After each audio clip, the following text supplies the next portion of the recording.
Hey, hello, hello. How you doing, Callie? Welcome. I am doing great. How about you, Chris? I'm doing really well. So obviously you're not Liz. I'm not. I'm here, surprise guest. I think the last time I was on here, we didn't tell anyone either, and it was just a surprise all around. Yes, I love it. It's kind of like a potpourri, like you don't know who you're gonna get. Like when you were a kid and you had to open up like you know what, it was funny. It wasn't this big thing when I was a kid, but it seems like to be a big thing now where it's like you go to a toy store and you buy this little like let's say they have it at the Lego store and you want a Lego character and you buy the little bag, but you can't see what's in it. And then you open it up and it's a I surprise. like that description way better than I like potpourri because nobody really likes potpourri, do they? No, and the only reason I remember what potpourri is, honestly, is when I was a kid, we did a for a Renaissance fair, and my group was the potpourri group. So apparently, this isn't very OCD related, but apparently back in the day, everybody smelled. So what they would do is they'd put potpourri of all these flowers and put it in their like coat so that they didn't smell. So that's the only reason I know what that word is. But that I definitely honestly thought you were gonna tell me that you tried to eat it because I feel like those no. are the stories of little kids if you ever mention potpourri. They're like, I remember trying to eat that. But no, we're really, really excited to have you. I'm going to introduce you in a second. I'm going to get kind of like the legal stuff, the clinical stuff out of the way. And then we're going to talk a little bit about you before we jump into questions. So, Sounds great. welcome everyone. Today is an Ask the Experts. So, every Wednesday at noon, my East Coast, I think 11 your time, Callie, 9 a.m. my time, we do a live stream. And today's live stream is Ask the Experts. And really, what this came about is we would have different themed live streams each week, but we'd have so many people ask just general OCD questions, BDD questions, skin picking, depression, anxiety. People were just struggling and feel like they couldn't get basic questions answered. And maybe they're starting on their OCD journey or they're having trouble finding help. And so this is what this live stream is about. So we have myself and Liz McInville, but we also have guest clinicians that are licensed throughout the country who come out here and kind of just share their knowledge, answer your questions. And what we really want today's live stream to be about is you leave with some answers. So this is definitely interactive. So we want you to do a couple things. The first thing is we definitely want you to put in the chat, whatever social media platform you're on, we want you to put where you're from. Where are you visiting us from? And also, who are you here to support? Are you somebody with OCD? Do you have a cousin? Is it your brother? Is it a parent? Is it a spouse? Is it a child? We love to hear where everyone's from. And then secondly, ask your questions. So any question you have, this is the type of treatment I'm getting. Does it work? When do I know when to switch therapists? How can I find resources? And that's the great thing. We have Brennan, who works with the IOCDF behind the scenes, who's going to be able to give you all kinds of different resources. So anyways, we're super excited to have you here. So a couple things to get out of the way. So this live stream is educational and not intended to replace therapy. For treatment-related questions, please work with your provider or contact a local clinician. You can use the IOCDF's online resource directory at iocdf.org/find-help to find a trained clinician near you. The International OCD Foundation is not a crisis hotline, so if you're in a crisis or you're ever feeling suicidal or unsafe, please go to your local emergency room or call 911 or the 988 Suicide Crisis Lifeline by dialing 988 or going to 988lifeline.org. Also, we want to create a safe space and be kind and respectful to everyone. So at the end of the day, we're here to support each other. And note, this is being recorded and broadcast on several social media platforms and is being recorded. So anyways, we are so excited to be here. So Callie, I'm going to let you introduce yourself. So I know you've been on the stream before. You've spoken at IOCDF conferences and you do a lot of stuff. So people may be familiar, but if they're not, maybe just tell us a little bit about your background so they know who's going to be answering their questions. Perfect. So yeah, I'm an advocate for OCD, really involved with IOCDF and love it. I also have been under Liz as my mentor for a really long time at OCD Institute, but I started private practice while in my PhD program from Athlete Rising is what it's called, because I'm really passionate about working with athletes with OCD perfectionism. What else? I've also written a children's book called Anxious Annie. So all the good things, excited to be here. Still competing. I'm a distance runner, run marathons currently. So yeah, all the things. Just got back from a 2-week-long training at altitude in Mammoth Lakes, California, which was absolutely beautiful. And now I'm back in the heat and humidity of Houston, questioning all things. So just adapting, adjusting. This is a nice refresher, keeping me lively. Yes, and as somebody with OCD, who's also a therapist, like how has that experience been for you, kind of being on both sides of the couch? I think when I first started, I was afraid. I was worried about OCD from other people triggering me left and right. And I think just like any exposure, maybe a few weeks in it did. And then every once in a while, something would catch me a little bit off guard and I would get a little bit triggered. But as a therapist myself, I also jump into therapy when I need it. And so, if anything, it's just been really empowering and the ability to keep myself accountable because I know if there's a compulsion urge that I want to do that I've just told my patient, hey, this is your homework, don't do this, then I'm definitely keeping myself accountable to also not do that thing. So I didn't get treatment as early as I would have liked to. It's really cool to also work with kids that are able to get that treatment early on. So just purpose fulfilling all around, I would say.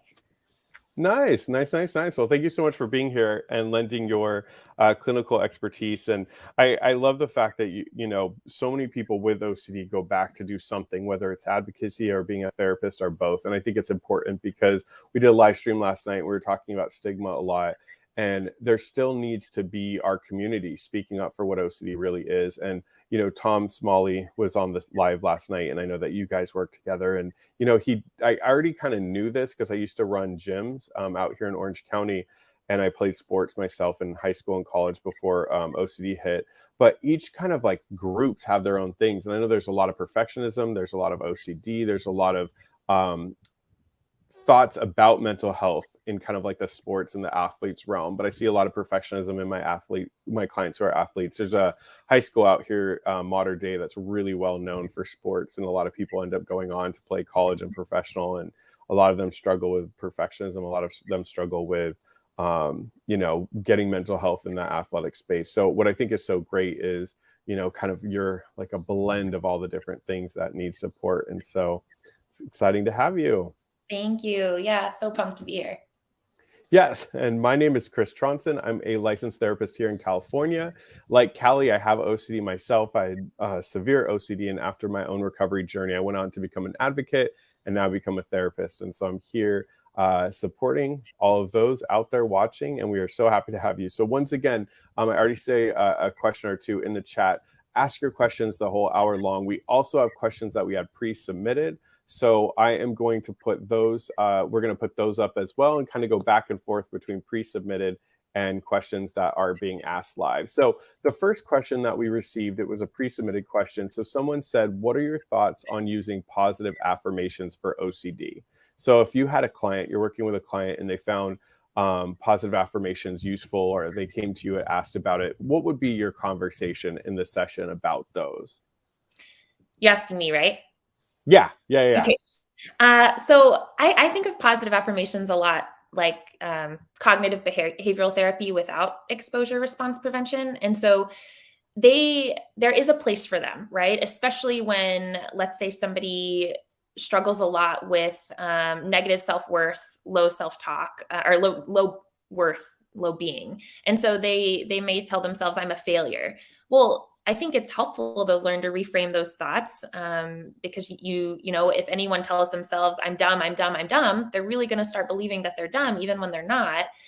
But when it comes to like an OCD thought, for example, harm OCD thought of, am I going to kill someone? I think of that positive affirmation of, no, you're definitely not going to kill someone. You would never do something like that, which totally sounds like reassurance, right? And so we're just kind of feeding the beast when we engage in that way. And so we're really working on, I always say, like, not going to the best case scenario, but not going to the worst case scenario of, I'm definitely not going to do that thing, but also not, I'm definitely a killer and I have to accept that I'm going to do that thing. We have to be in that middle zone of freedom. So my answer is positive affirmations for distorted thinking patterns, but not so much for an OCD intrusive thought.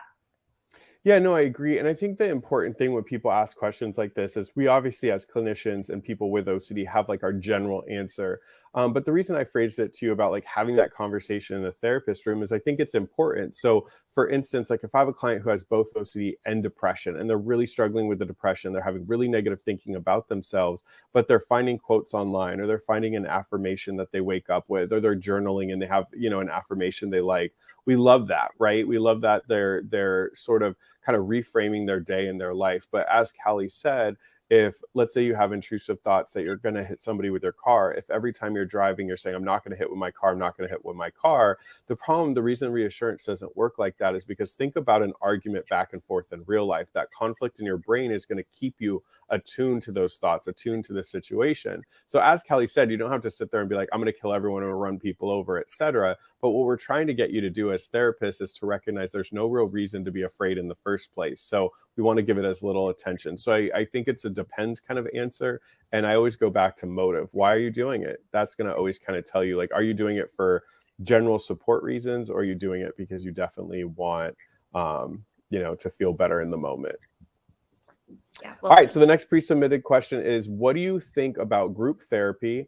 And then what do you think about group treatment for OCD? So I think of those as two different things. So group therapy and then group treatment for OCD. How does it work, and is it effective? So what are your thoughts on both group treatment first, and then, or you could go either one first, so like group therapy or then group treatment?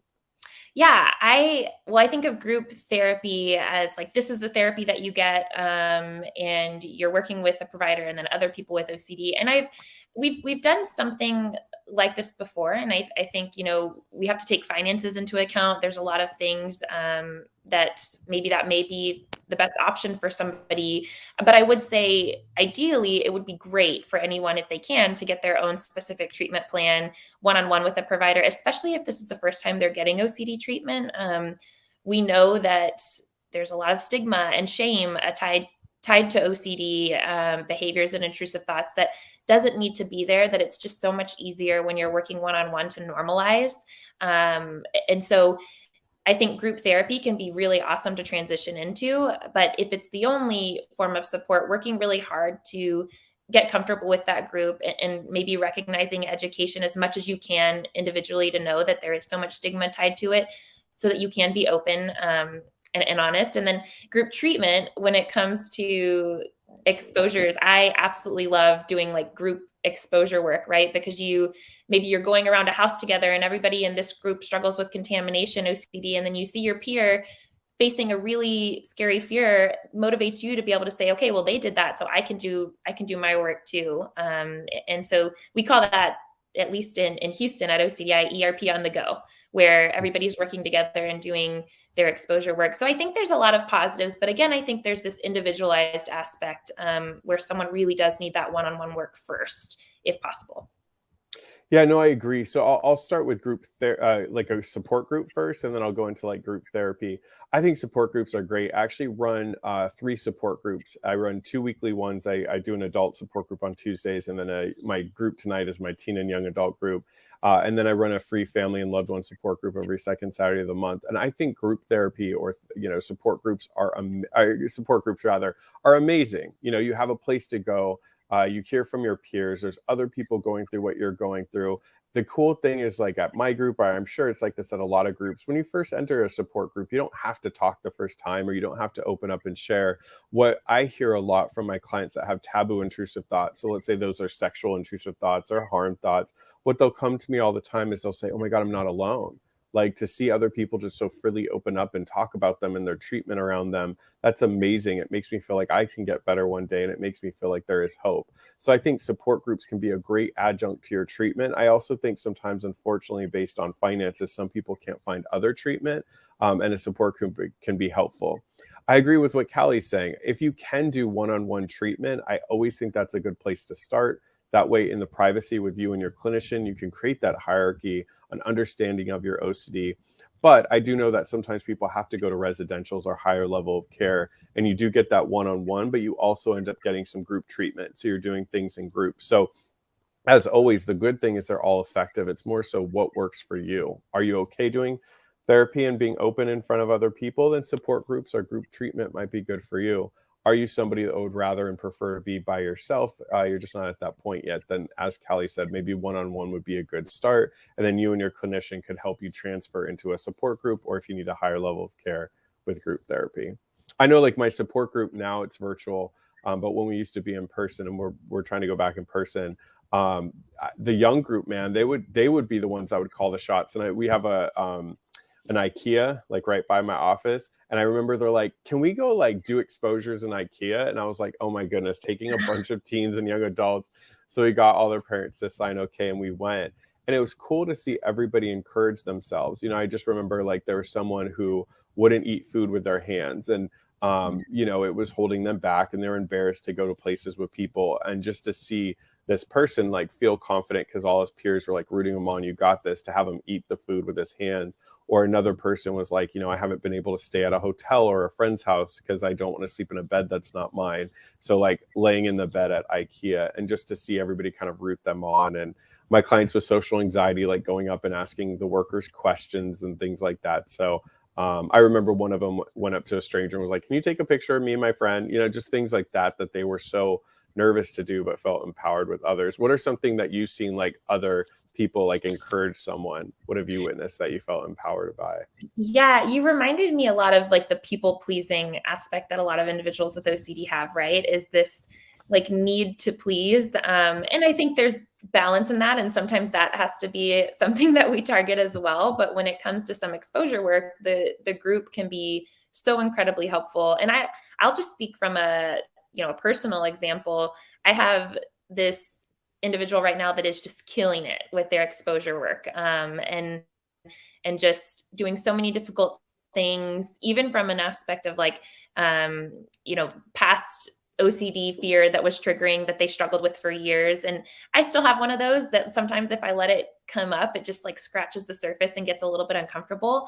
But I see them thriving, and I see them moving forward and just living life the best way that they can. And that's really encouraged me on my own journey to just, when that thought comes up, to remember that it doesn't have to be this big boulder in my life. It can just be like a tiny leaf that flies by through the wind. So I would say that's the first example that I think of. But then others are just, we did this exposure. I led a harm OCD exposure group when I was working at OCDI, and we had everybody write uncertainty statements on the board.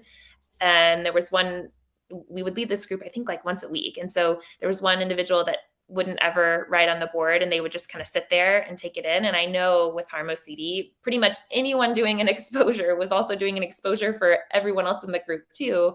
And by like the third time we did that group, that individual went and wrote on the board, and it was just like so cool because everybody was really pumped for them. And just brought a lot of light to the room. What we say, when we can add joy and humor to an exposure, it's a little bit easier to lean into. And so there was some of that too.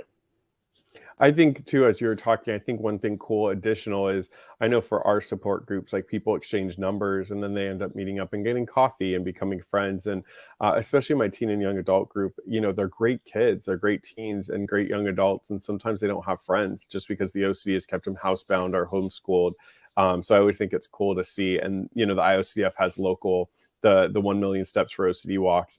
And, what I saw this year is like some of my clients who had known each other from the group came, walked together, met up, hung out afterwards, and have continued to support each other. So I think that's awesome. Yeah, for sure. All right, Brendan, we're going to throw a live question up there. 12:10 your time. Audra Kerr asks on Facebook, she's a mother of a 17-year-old son with severe OCD who has been in the Rogers system since January. They are getting better slowly. They need to find good providers, one that provides ERP therapists, but more specifically an OCD psychiatrist in Texas for when they get back home. So I'll start with a general answer, and then you're in Texas, so you might have better resources. And Grace jumped in and also offered some support. So I love that. You know what, Audra, I am so glad you're asking this question. So I don't have a higher level of care as a PHP or residential, which I know Rogers has. We do an intensive outpatient here. Most of the time, somebody was either referred by another clinician or they're working with me, and we'll go back to individual care once it's done. And that seamless transition between like being in a residential or higher level of care and then moving into therapy is so important, because sometimes what happens is somebody will finish like a residential treatment stay or a partial hospital or even an IOP, and then they can't find a therapist to transition into because of wait lists and other things. And so then the person goes maybe 6-7 weeks without care, and then people start to see slow downtick. Now, that doesn't mean for life. I mean, Liz and I have talked about this all the time, and I'm sure Callie can jump in with this as well. It doesn't mean for life you always have to be in care. Just when somebody just finishes treatment, especially if it's off somewhere and they're not at home the whole day where it's their space, it's important to find someone. So I agree. Also, unfortunately I'm in California, so I can't help you with a psychiatrist, but in general, a psychiatrist who really understands OCD is important, because what the IOCDF, they have a post on their website from Dr. Michael Janicki, who helped start the Harvard McLean Treatment Center. Individuals with OCD typically have to be on higher dosage of medication than the average person. So somebody who never works with OCD that's a psychiatrist will often prescribe medication too low, and then we don't see the full benefit. So I just wanted to jump in before Callie jumps in, but definitely, like I said, finding that smooth transition to a clinician and a psychiatrist that really understands that helps. As Grace said, the good thing is you have the Find a Therapist feature. So if you put in your zip code, if you just go to the IOCDF website, iocdf.org, there's a toggle down menu that says Find Help, and you can put your zip code, and then you can click psychiatrist or click therapist, and that can be a start. What are some of your thoughts? Yeah, that's one of my main go-tos as well. And in Texas, I do know some incredible OCD psychiatrists that I'd be happy to share. If you want to reach out to me through my website, I can plug you into those resources. But I think I just 1000% agree with what Chris said. Even if a psychiatrist says they work with anxiety, I would still reach a little further and make sure that they work with OCD specifically, because yes, the dosages, even for someone that specializes with anxiety, it's still different for someone with OCD. Maybe can you also give your email, that way if this person, Yeah, a good email for you, that way if this person wanted to reach out and potentially ask you about, let's see, their name was Audra, just so that if they wanted to ask any questions about absolutely. maybe Texas clinicians. I know for when people reach out to me, I'd always send them to the IOCF website, but sometimes people are like, no, Chris, I've seen you speak. I want your opinion. And so sometimes when you're in the area, you can say, okay, this has a great system, or this has opening. So what would be a good email? For sure. And yeah, Brennan, feel free to pop it up there too. It's Cali at athleterising.org. So CALI at athleterising.org. Yeah. I want to put this comment up, and I would love for us to talk about this a little bit. So Amy Ellickson at 12:24 your time, Brennan, asks or makes a comment. Support groups can be really vary in helpfulness. Ones run by licensed OCD specialists are great. Some pure ones spread misinformation and encourage techniques that feed OCD. I'm glad Amy said this. I think, I've always ran the support groups either with a licensed therapist. On Tuesdays, it's us, we're licensed, and then on Wednesday I run it by myself, and then on my family group I run it, but I also have other licensed therapists come on. I think sometimes what people don't understand about being a therapist is that we had to have a lot of schooling. When I really look at like all the schooling, all the practicum hours, all the hours to get licensed. I mean, you're spending like 10 years of your life really doing this before you become licensed. And you have to take, in California at least, you have to take 2 exams, a law and ethics, and then a clinical. What I like about running support groups is I know that they're with me, a licensed therapist, they're getting good information, but it's also, in my grad program, we were trained on how to run support groups. So you got to make sure everybody's speaking equally. You got to make sure that you're picking up on cues. If somebody's really triggered and struggling, you don't want to send them out the door when the group is done if they're really having a hard time. So working in like a treatment center in a support group is great. Now, sometimes what will happen is there won't be any support groups in that person's area. I think with virtual, it's been changing and it's good. But sometimes there won't be any support groups in a person's area. So somebody has good intentions who has OCD and decides to run a group for support. I think what just has to be made really clear if somebody is running a support group as a peer person is that they're not a licensed therapist. They can't offer clinical advice. And the group is just sort of like a hangout to meet like-minded people. But one of the suggestions I always give people is if you're running a support group as a peer-led support group, one thing you can do is reach out to a local clinician. and say, look, I run a support group each week. We have about 10 members, but we really want to have some oversight. Would you be interested in being, part of our support group? Right now, I don't charge, but this would be an opportunity for people to meet you. Maybe they need a therapist, et cetera. So I just wanted to put Amy's point out there is if you can find a group that's at a treatment center, ran by a therapist, et cetera, I always feel a little bit more comfortable referring to that versus just somebody who's a peer running a group. I don't think that, it's a bad thing per se, but I think people need to be very clear what's happening in that group. Yeah, I'm gonna add a personal experience too, just to give you even more an example. I went before I got diagnosed with OCD. I think there was a point in my life I was really struggling pretty severely, and I remember going to this OCD support group. And I went one time and was like, maybe this is what I have, maybe it isn't. And there wasn't a clinician leading. Not saying that there has to be, but yeah, like you said, Chris, it's really helpful for someone that's really educated on the treatment to just be able to kind of lead that. Because my experience was that I got there and everyone was just talking about how much they were suffering, and were sharing very specific stories that were really triggering. Because again, I at that time I didn't know what I had. I didn't know how to treat it, and so I was just latching onto all their stories, and those were becoming triggers for me. But I also think it was really important to be able to speak to a sense of hope, that like life doesn't have to be that hard. And I don't think anyone in that group was getting any appropriate evidence-based care, and so it was just talking about the pain and the suffering, which can, and I will be the first to say, is totally a part of the OCD journey, but doesn't have to be, right? Like we can get better with time, and we can learn to heal. And I think that was the voice that I needed to hear at that point. And so sometimes that can happen in a support group when evidence-based care isn't kind of at that core foundation for it. Yeah, well said. I always let people know, I was like, I don't want you to ever feel like you have to put on a show at the group. I want you to Right. be able to come in and just say, look, like this week has been hell. One thing that I like, and it's funny because that's probably the number one question I get when people reach out about a support group, whether it's mine or they're like, hey, do you know about this support group, et cetera. The big question people say is, I really just don't want to go to a support group where everyone's complaining. I want to be able to, because I think we all deserve that. I know, like, I look at my old journals when I was going through the crux of my OCD Well, treatment, and I had days where I was just like, I was going to say a certain word you can't say live, but bratting, I guess would be a better word, but just totally venting. And I tell clients, I'm like, I want you guys to vent sometimes. And the cool thing is, because of the culture of support groups that are really effective, let's let people kind of help guide you through that. What are other things that people in the group have done to kind of overcome that? What are strategies you found in the past? So I think having that treatment component is important, because if somebody's only talking about how bad it is, but they don't have any resources or any kind of turnaround or any support from a group of people that have gotten better, it can sometimes just make you feel like you're swimming in dirty bathwater, is what I say. So yeah, for sure. Well said.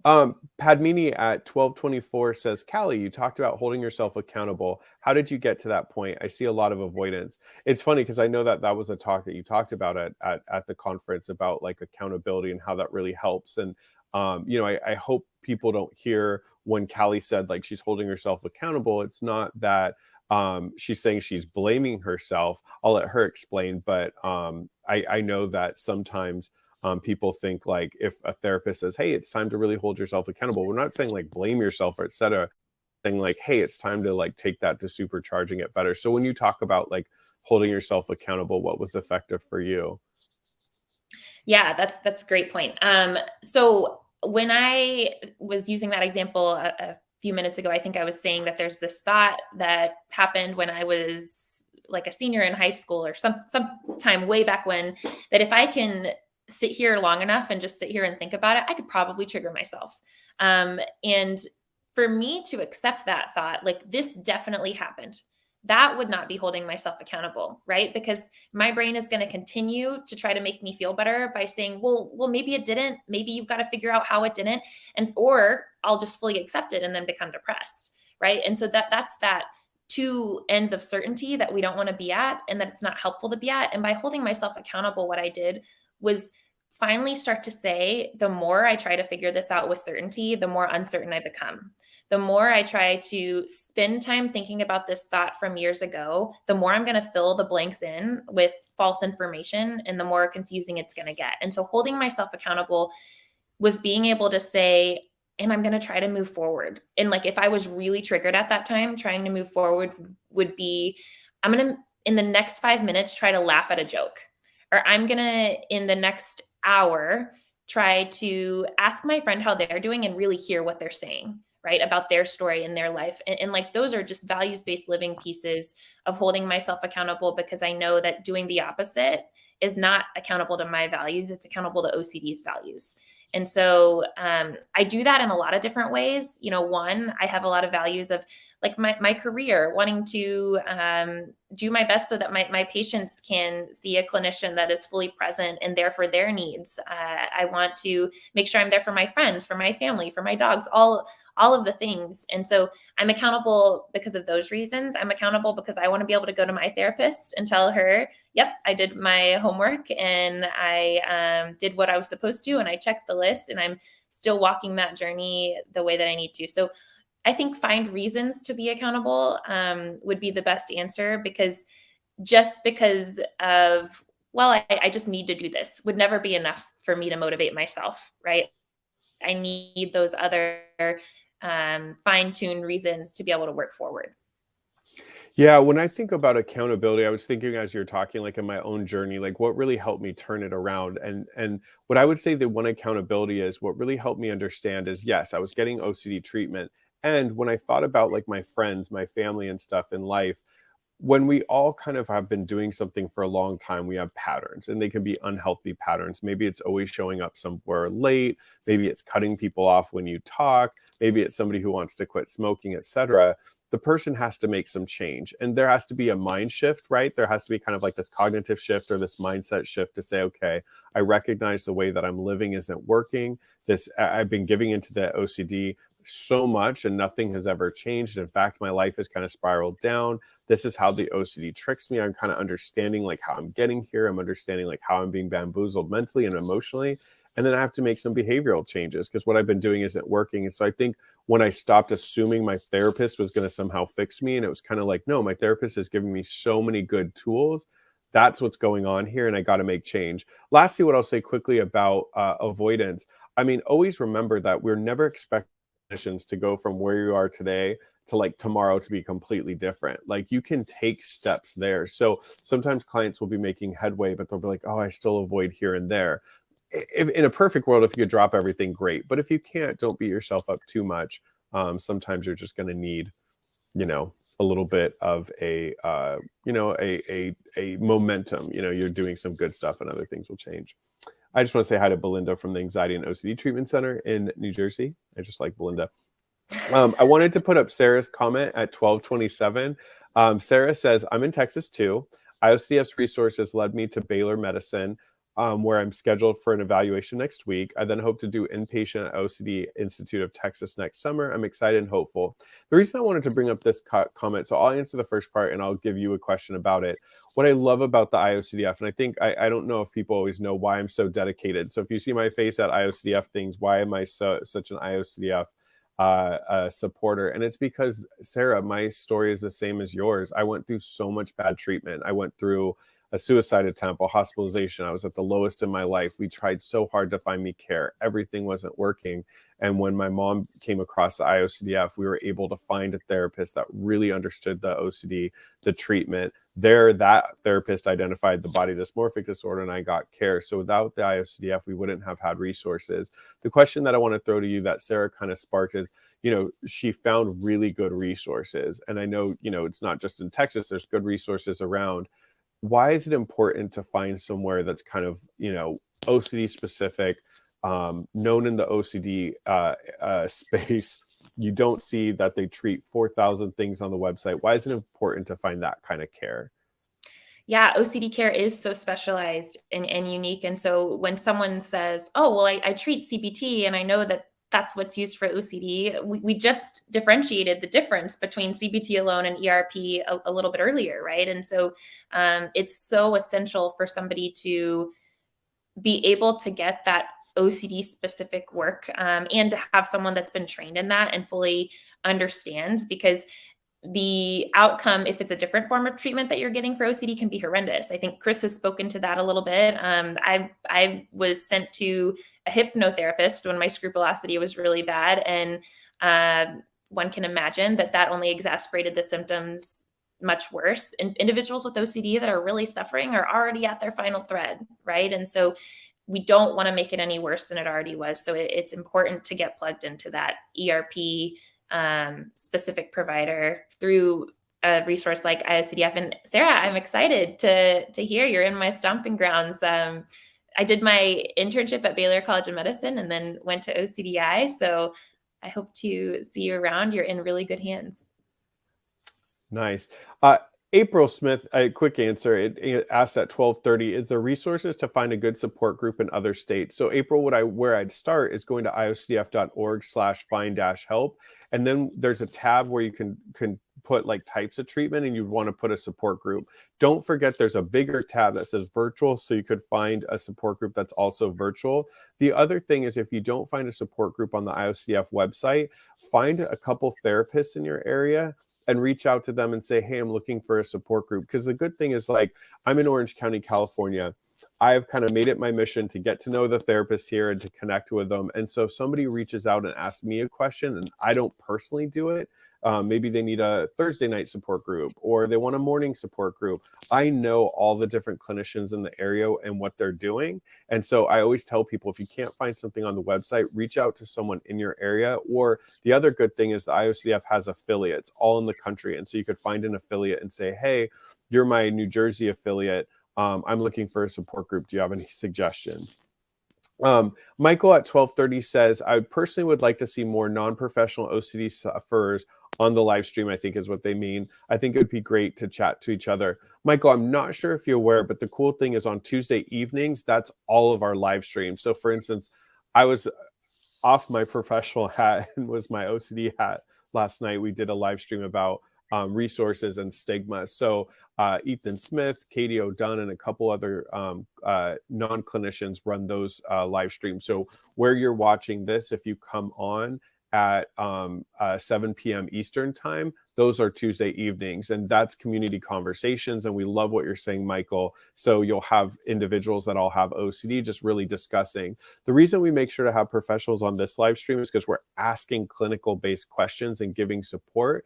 But we have had, sometimes we've had somebody with lived experience on here as well on our lunch and learn. So every fourth Wednesday of the month, Michael, at the same time, we do a lunch and learn. So we'll do a different theme. So sometimes we might talk about perfectionism or relationship OCD, and we'll usually have a clinician, but we've definitely had times where we've had an individual with OCD.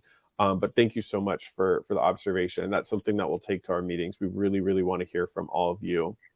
This might be a really good question for you to answer, Callie. So it's Donna at 12:31 says, Callie, I have a daughter who's 16 and they have exercise compulsions that are getting better, but not sure when it would be okay to allow her back into sports or PE. So somebody that maybe has had a lot of compulsions around exercise, how would you know it's the right time to let them get back into it so it doesn't go back to being compulsive? Yeah, I like the term, are you able to be your own therapist when your therapist isn't around, right? So, like, are you able to see when, ooh, there's that urge to engage in a compulsion or some excessive exercise to relieve the anxiety that you're feeling, or to burn calories, depending on what the motivator is? And if the answer is that urge is still there and you're not able to resist it, then I think you've got to really heavily work on a plan with a clinician if you're going to jump back into that PE and have a lot of extra accountability, right? Meaning, okay, let's go that first time and see how it goes, and then debrief with the therapist so that you guys can decide together as a group what the best option would be. Because if we just put someone in full force and see how it goes, it might backfire, and they might go to those old habits too soon if they don't have the steady foundation. So I think it depends on the individual as to when they're ready and what they can handle, but the therapist should be able to help them understand it's so important to be able to do your own exposure work when your therapist isn't around. Meaning, like, when you get triggered, can you say, oh, I need to do an exposure now, and actually follow through with that instead of the compulsion? And the only thing I'd add too is what I'm a super big believer in is like, let's say, for your daughter who's struggling with exercise compulsions, maybe what you and your therapist, her and her therapist can start with, or maybe you as a family, is start with kind of like exercise together. So what I mean by that, if you feel like if the clinician is like, okay, I think it's time to get back into some exercise, maybe you go to the park and play volleyball or something like that, so they can kind of do that first if you know that PE or school is a big trigger. So I've had clients with like, for instance, I have a client who plays baseball and he has some perfectionistic rituals. And so during our treatment, we would go to the park or we'd go to the batting cages. So we'd kind of practice there, not being compulsive. And then it translated better to a game when he was by himself. And then just like Callie was saying. I like Betsy's statement at 12:38, if we can put it on the screen, Brennan. I believe that living without my rituals is learning how to live in my many aspects, little at a time. So the way that I interpret Betsy's comment is, and I wanted to get your opinion, just as I guess we're putting on our lived experience hats, but as you dropped your rituals, I think sometimes people with OCD think that dropping your rituals will make you more scared, your world will be smaller, you'll be living in fear, and you'll lose yourself. What was your experience as you started to drop your rituals and living without them? At first, I was afraid, right? Because there's an OCD reason we engage in those rituals, right? Our OCD tells us this bad thing will happen if you don't do this ritual. And I had to tiptoe, kind of like Betsy is saying, a little bit at a time, and start to lean into that anxiety instead. And that anxiety slowly started to come down. And so my experience was, it gave me more freedom, right? Like when I was racing in college, anytime around the week of a race, cross country or track, I found myself doing so many more compulsions, up to the point of like if the night before a race, if I had to shower, I thought if I shower in hot water, it's going to make me slower tomorrow because hot water makes you sleepy. And so I would douse myself in cold water and then be really cold and then have trouble falling asleep. And then I would do all these repetitive behaviors. And so I got that freedom back that was taking the love away from my sport altogether, right? Because I had to do so many compulsions that it made it not fun anymore. And so for me, there was some fear initially, but that fear went away pretty quickly when I started to see the freedom that I got back. And then maybe some individuals tie their identity into their OCD, and that can be a little bit more painful if you do that. And then the compulsions are no longer there and they're no longer really a part of who you are. But you can retrain that brain to remember what your identity could be in instead. Like what was your life like when OCD wasn't a part of the picture or a major part of the picture even? Were you a mom? Were you a best friend? Were you an athlete? Were you a performer? And being able to kind of revamp that identity can really take some of that pain away too. Yeah, and I agree with you, Betsy, because Betsy made another good comment about it as well. I know for me, it was very clear to me, and what gave me motivation in my own treatment was as soon as I started to see as the compulsions dropped, I got more of my life back. That motivated me. One thing that we always say here at the treatment center I work at is a lot of times when we do our IOPs and people come in pretty severe, in the beginning, we don't really even kind of know who they are as a person. Like they come in, they're quiet, they're in their head, etc. And it's so funny because the front desk staff will always see it as like the IOPs are leaving the last couple of days.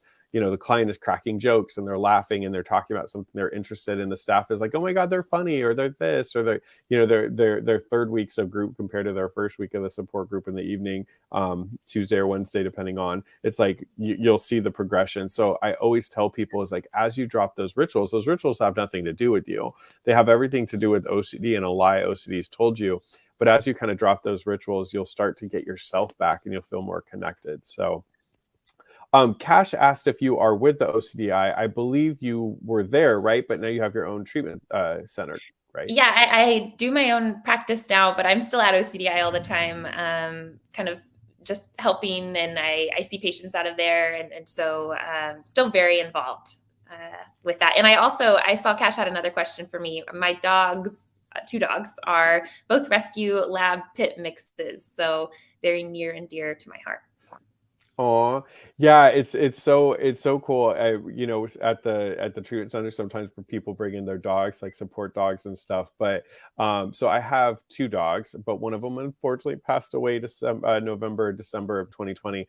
But I actually got my dog as an exposure. Like after treatment, I was volunteering at an animal shelter because I wanted to stay that ERP lifestyle. I was like, I need structure, which is our next question. So I'm kind of leading into it. Somebody asked, but it was like having that structure really helped me. And so I was at an animal shelter and I fell in love with dogs. And so adopted a dog. And unfortunately, we had to put him down. But he lived to 16 years, which is amazing.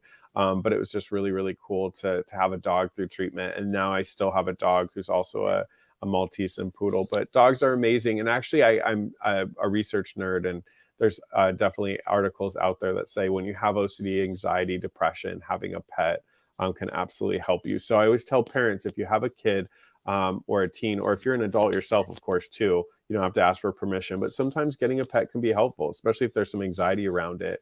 But pets are amazing. So Can I share one of my favorite exposure pet yeah. stories quick?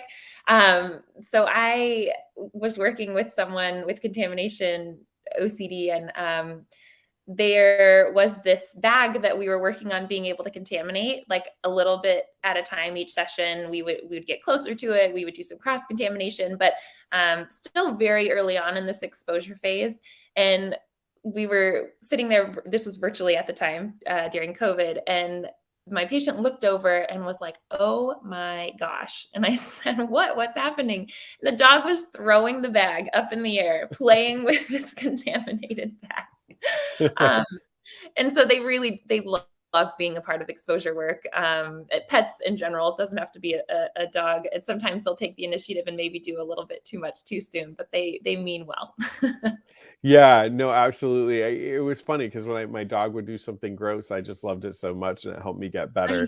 I love that Beth has therapy hermit crabs. That's the thing that I've started to learn is like people, you always assume people's dog or cat is going to be like theirs. But I've had clients that they have like geckos or they have lizards or a snake, and that's like what calms them down. I love it. There's so many different ones. Amy makes a good point. An OCD coach is a self-appointed tile, which is a peer, not a professional. Thank you, Amy. I think that's a good point. Sarah's excited to get treatment and potentially see you. We had a pre-submitted question that I think is important for everyone. It says, do you think routine and structure is important for people with OCD? And then the second part is, if we do you have advice on how to create structure for people who aren't currently working and in school? So in the work that you do with clients, do you feel like that's something that you work on with clients? And do you see a difference when that person is having a lot more structure and things that they do compared to when they didn't? Yeah, this is one of my favorite questions to talk about. So absolutely, I think anybody that doesn't have any routine and structure, like that's not how humans were made to operate, right? We need some purpose to move forward in life. And I think regardless, OCD, depression, anxiety, any mental illness, lack of structure is not good. But I did want to also point out that sometimes we can go with OCD or perfectionism too far the other way and say, I need full on structure 24/7 or else. And that just becomes avoidance, right? Like that's more of like, I don't want to be alone with my thoughts because what if they trigger me? And the more we say, don't think of the pink elephant, we end up thinking of it. And so I like to give the analogy of if you have OCD, I want you to be able to go sit in the lounge chair on a beach vacation and enjoy yourself once every so often. And maybe you don't like the beach, so maybe you're at a spa in the mountains or something. But to be able to just sit and be still at certain times, that doesn't mean that you have to have structure 24/7, right? But there's a balance of you need to be able to relax too, even with that structure.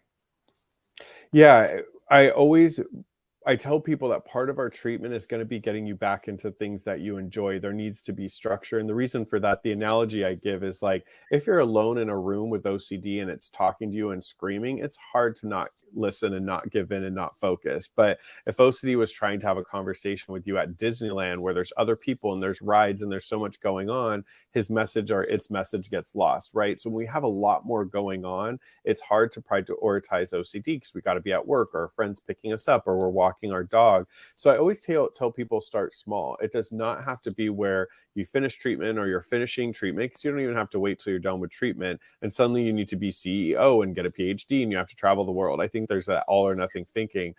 After my treatment, I mean, I volunteered at an animal shelter just to get some structure and to do something I enjoyed. I ended up going back to martial arts. I went to a Spanish class and a tennis class and was playing tennis. And then I made friends through tennis and through martial arts. And then somebody got me a job at a gym. And so I was working at a gym. I met a friend who was going back to school.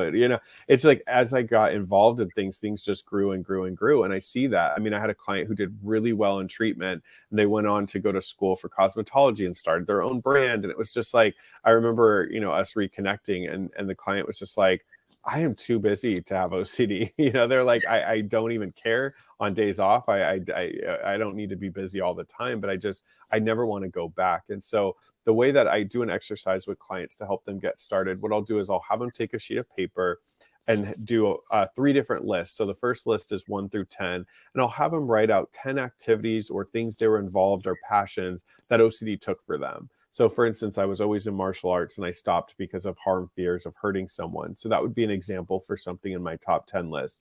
The second list, I have people come up with 25 things, so 1 through 25, of things that they want to try and just haven't because of OCD, but they're interested in or are wanting to learn. So that would be like, for me, would be animal shelter, or that could be learning how to play pool or doing crafting, or being a foodie and trying different restaurants. And then the last list is a list of 5 things, of 5 big goals that they have. Maybe it's moving out, maybe it's going back to school. And I have people circle 2 things from the top, 2 from the bottom, middle list, and then 1 from the bottom. And then what we do is we create baby steps. So if somebody says, okay, I want to volunteer at an animal shelter, it can feel overwhelming to go from not doing anything to volunteering at an animal shelter. So I have us come up with like the first 3 baby steps. So step 1, Google animal shelters in your area. Step 2, look at each website and see which one speaks to you. Step 3, rank them in order. And I'm like, that's all I want you to do for homework. And then they come back next week and they're like, that was easy. I can Google and stuff. And then it's like, okay, of your rated 1, the first step is to reach out to an animal shelter. The second one is if you do like it, to go in and fill out paperwork and etc. So what you're doing is you're making small steps. So it's really, really important to get back into life, and you can do it different ways. This is one that comes up a lot. So somebody asked, how can I deal with depression due to OCD? So we do see people have a lot of comorbid depression, especially if you think about it, if somebody's really struggling and is finding it hard to leave the house or engage with people and isolate. So what do you feel are some techniques or some tools, or what do you see when it comes to OCD and depression?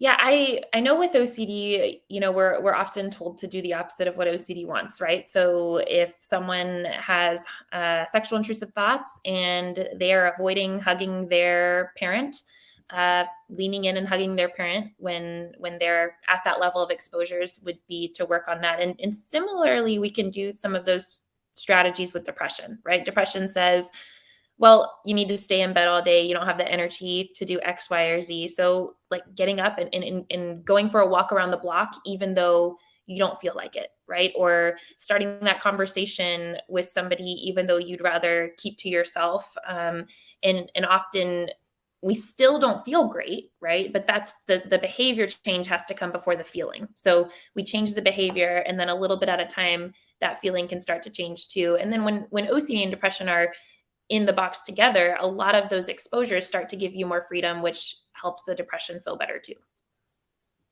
Yeah, I would say what happens is, for a lot of people with OCD, depression comes. And the good thing is, for a lot of people, the depression does lift as the OCD gets better. So, people that haven't had depression a lot of their life, they haven't had depression be something that's been overwhelming, and they end up going and getting OCD treatment. As they're leaving the house, as they're finding themselves reconnecting with values, seeing people, going to family events that they couldn't, a lot of people will say their depression dissipates. The other thing is, if somebody goes on medication, the good thing too is the medication often works with both OCD and depression. So people will find the OCD helps with that. Now, some people will have OCD, but they'll also have depression that they've had their whole life, etc.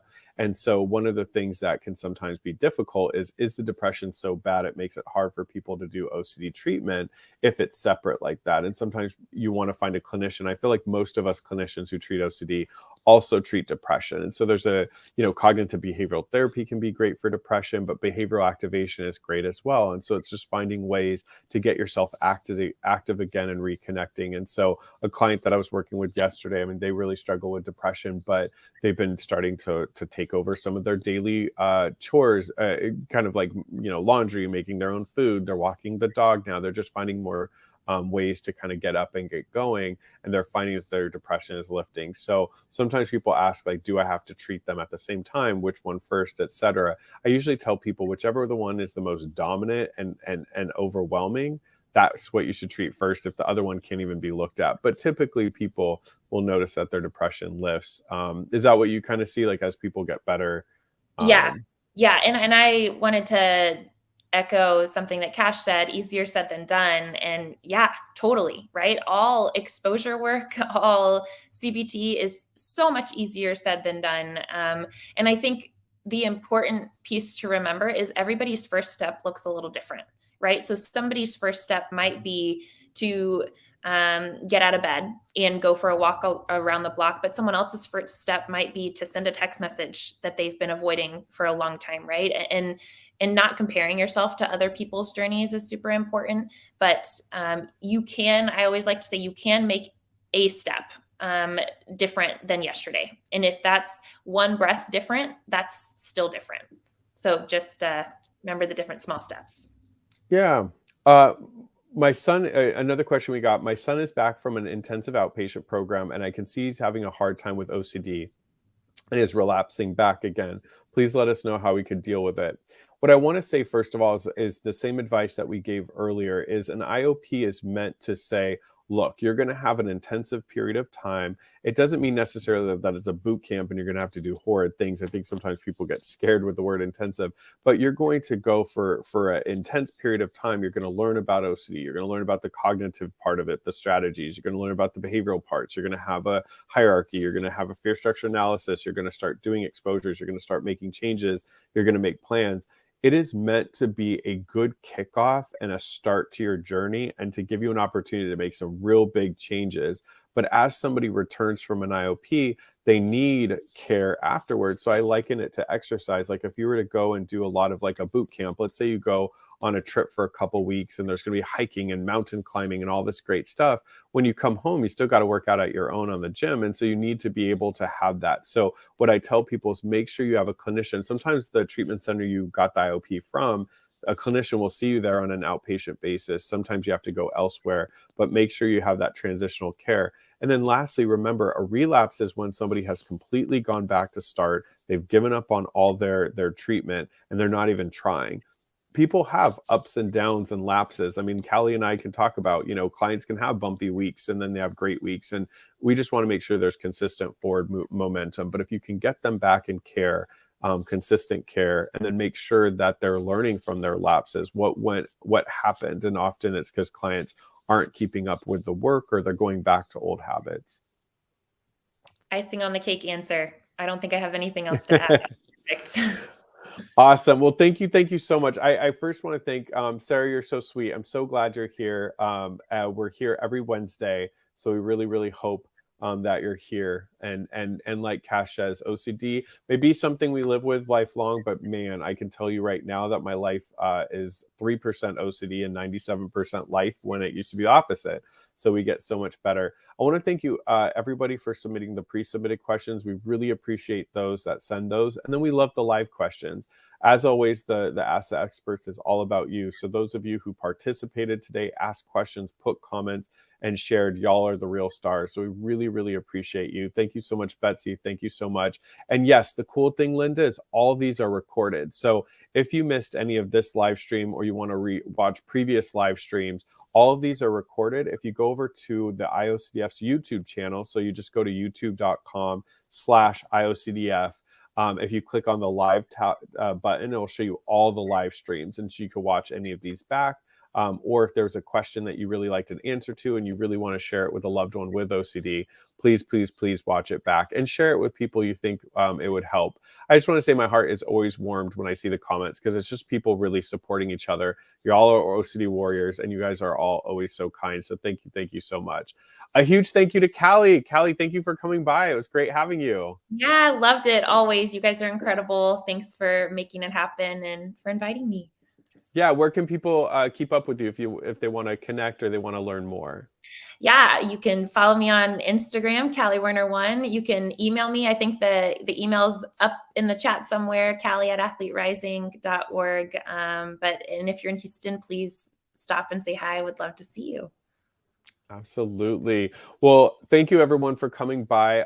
Just to let you know what we have the rest of the week, if you are on Instagram, the IOCDF is having a young adult Instagram live at 8 p.m. Eastern. So if you have a young adult with OCD, or if you're a parent of a young adult with OCD and you want to swing by Instagram, they're going to have a live stream that you can watch. You just go to their Instagram live at 8 p.m. Eastern. And that way you can either have your young adult loved one connect with other young adults, or as a parent, you can watch and kind of answer questions. We'll be back with live streams next week, of course, on Tuesdays and Wednesdays, Tuesday at 7 Eastern, Wednesday at 12 noon. Don't forget, if you want to connect with people in your area, go to iocdf.org/walk to find a walk near you, one of our 1 million steps for OCD walk. You can see the entire schedule of future live streams at iocdf.org/peace of mind. And as always, you can go to youtube.com/IOCDF to see this recording, other recordings. And we also do OCD mailbags. So when we get a lot of pre-submitted questions or questions we didn't get to answer on the live, we answer those. And always go to iocdf.org. Final announcement, don't forget our online OCD conference registration is now open. Just go to onlineocdconference.org to register. It will feature 2 days of virtual programming for the entire OCD and related disorders community. The conference is great for all ages, for all people, and you can watch it from anywhere. And then the presentations are recorded, so the ones you missed, you can watch back. That's going to be October 21st and 22nd. Thank you so much for coming out to our live stream. Thank you for being part of this community, and we cannot wait to see you back here next week. Thanks, Cali, again for having us or joining us. And then this is the part where Liz and I like to talk through this. So it's like people are sneaking a listen. So thank you. Thank you so much for being here.